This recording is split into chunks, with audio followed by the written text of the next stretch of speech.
नमस्कार दर्शकों, मैं साक्षी आप सभी का स्वागत करती हूं WCG न्यूज में। इन दिनों ध्वनि विस्तारक यंत्रों की आवाजों पर सियासत हो रही है। मस्जिदों की अजान और मंदिरों के भक्ति गीत निशाना बन रहे हैं। एक दूसरे को चेतावनियां दी जा रही हैं। एक पक्ष कहता है कि अगर दूसरे पक्ष ने अपने ध्वनि विस्तारक यंत्र से धार्मिक सुर निकाले तो वह दोगुने वेग में अपने मजहबी सुर निकालेगा। क्या किसी ने कभी सोचा था कि क्या इस लोकतांत्रिक देश में भी कभी इन मसलों पर बहस छिड़ेगी और आम आदमी की पढ़ाई, शिक्षा, स्वास्थ्य, रोजगार और नागरिक अधिकार कई हाशिए पर आ जाएंगे।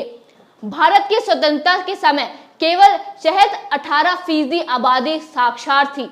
महिलाओं में यह प्रतिशत तो और भी कम थी। तब हिंदुस्तान का समाज इतना असहिष्णु नहीं था। आज 70-80% जनसंख्या पढ़ी लिखी बताई जाती है और संसार में भारत के प्रोफेशनल अपने ज्ञान का डंका बजा रहे हैं। तो हम एक दूसरे के आध्यात्मिक भावों की अभिव्यक्ति के प्रति सहिष्णुता नहीं दिखा रहे। ये कैसे आधुनिक होता भारत नजर आ रहा है और हम कैसे जागरूक समाज की रचना करते नजर आ रहे हैं। तर्क की कसौटी पर रखना हो तो कहा जा सकता है कि विश्व के अनेक देश इन दिनों अनुदारवादी रास्ते पर चल पड़े हैं। एक समुदाय दूसरे के अस्तित्व को नकारने पर अमदा हुआ है। राष्ट्रवाद के नाम पर विभिन्न देशों में अपनी परिभाषाएं गढ़ी जा रही हैं, लेकिन यह तस्वीर दूसरे पहलू भी पेश करती है। नई पीढ़ी की नींव अगर इस बुनियादी पर रखी जा रही है तो क्या वह संसार को एक भयावह खतरे का संदेश दे रही है। महात्मा गांधी ने अपनी एक प्रार्थना सभा में दोनों संप्रदायों में कहा था, मुसलमानों को यह नहीं सोचना चाहिए कि वो हिंदुओं को मस्जिदों के सामने से बाजा बजाते हुए या आरती करते हुए निकलने से जबरदस्ती रोक सकते हैं। उन्हें हिंदुओं को अपना दोस्त बनाना चाहिए और विश्वास रखना चाहिए कि हिंदू भाई अपने मुसलमान भाइयों की भावना का ख्याल जरूर रखेंगे। दूसरी तरफ हिंदुओं को भी समझना चाहिए कि मुसलमान भाइयों के पीछे पड़े रहने से कुछ नहीं बनेगा।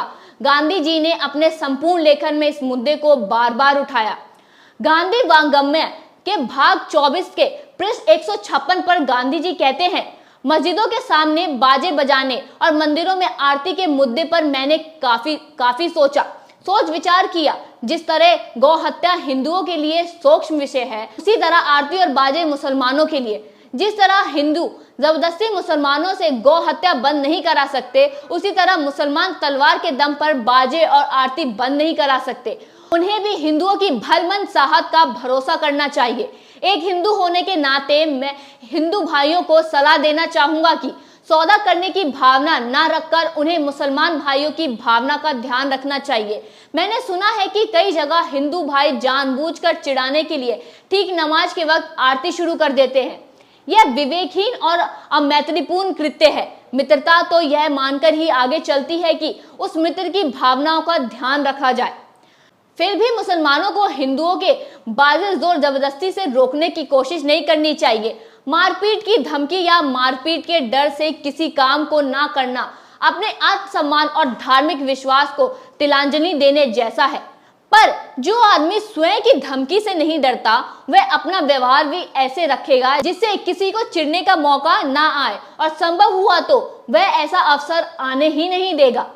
आजादी के करीब 2 महीने बाद 23 अक्टूबर को अपनी प्रार्थना सभा में महात्मा गांधी कहते हैं, सारे धर्मों की मंजिल एक ही है। उस मंजिल तक पहुंचने के लिए हम बेशक अलग अलग रास्ते ले सकते हैं। उसे लड़ना किस बात का? वह लड़ाई ईश्वर के खिलाफ है जिसमें भाई भाई को मारता है। जिस अंधेरे में भाई भाई को नहीं देख सकता, उस अंधेरे का अंधा हो तो खुद अपने आप में ही नहीं देखता। जिस उजाले में भाई भाई को देख सकता, उसमें ही ईश्वर का चेहरा दिखाई देता है।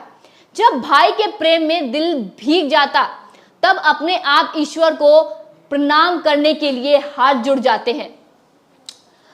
आप भी किस समाज में रहते हैं, आप भी गौर करिए और मनगढ़ंत बनाई हुई कहानियों पर ध्यान ना दें। अगर आपको ये वीडियो अच्छी लगी हो तो इसे लाइक, शेयर और सब्सक्राइब करना ना भूलें।